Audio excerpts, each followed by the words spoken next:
and I compliment the Honourable Lady, the Member for Stoke-on-Trent North, for delivering it in the way she did. I almost feel that little more needs to be said. But when I was first elected Member of Parliament for Stirling, I did make a commitment to myself that I would stand up in this place and in all other places to defend any persecuted minority and to speak up against hatred in all its grisly, ugly forms. And that's why I want to just take a few minutes that I'm allowed of the House's time to make clear that I stand with my Jewish friends and neighbours against the racist vileness that is anti-Semitism.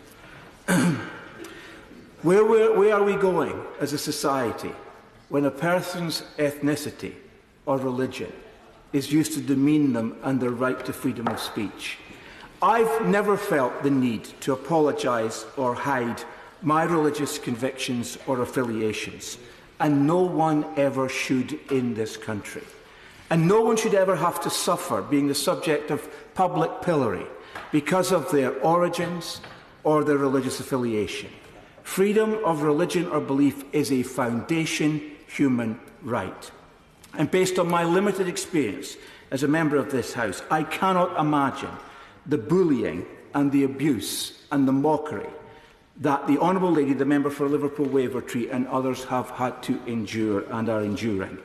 The grotesque treatment she and other honourable members have been subject to is deplorable and must be condemned, not least by the leadership of the Labour Party. Now, I'm deeply concerned, Mr Speaker, about the rise of this hate here and around the world, and it seems to me to be a significant element, Jew hate, in the overall increase of intolerance and hatred of all kinds. There is a coarsening of public discourse in the way that intolerance and bigotry are being normalised, not least because of the prevalence of the abuse of social media platforms. And there's so much in this world to be critical of when it comes to injustices, whether it's the treatment of religious minorities in Saudi Arabia or the persecution of the Rohingya in Myanmar, or the official Chinese persecution and imprisonment of over 1 million Muslims.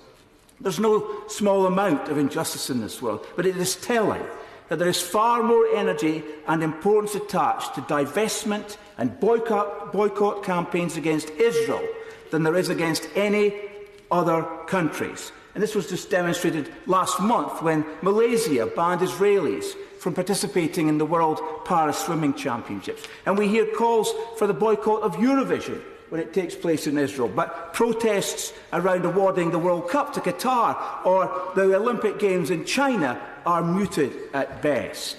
So, Mr Speaker, in the one minute I have left, let me say that this instinct of hatred, which the left and the right wish to surface in our natures, can only be truly defeated by love.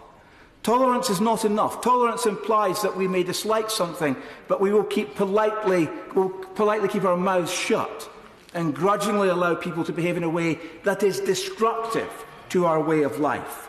Only when we truly see the common humanity that we share, free of the strictures of difference, will we become free of intolerance and hatred. And it's for this reason that I have made freedom of religion or belief one of the issues that I will continue to speak about in this chamber. These hatreds, racism, religious persecution and intolerance make us all slightly less human. And where such hatred is, diminishes us all. And I can't think of a subject more important than this to speak out on. Yeah.